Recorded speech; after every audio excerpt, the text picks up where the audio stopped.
Aka ring sar tu kanu Nông ti chôm in aka chôm tu I chan ra ti song lâu A trang nim chung a bom in Ka pha đột nghe rem chẳng xe đi in là đó o in gian tin da mo na ka kim tôn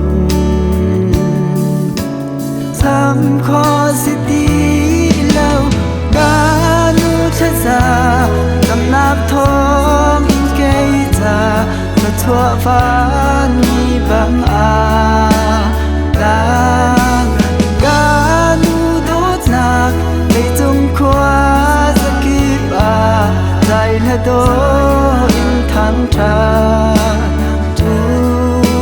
si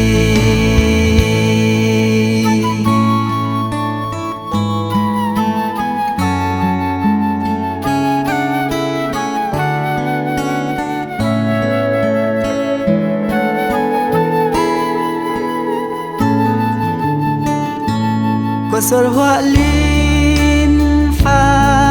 men khi za pi lâu in mo ka pha ando mi dâu hoi mong har lại tin đang trôi malin thâu sáng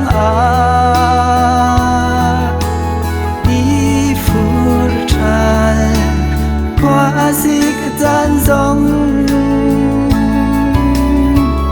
hoa lâu in mô canu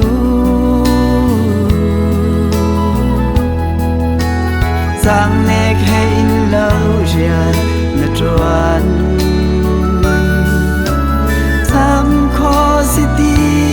lâu ba nu thế ra dầm nát thong in cây ta thua van mi bằng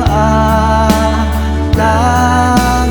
ga nu đốt na lấy tung qua za kip dài là đô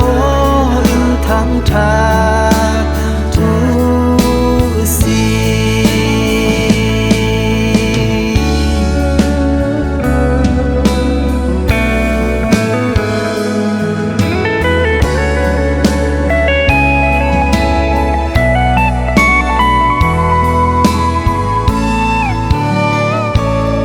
te put bang in na luang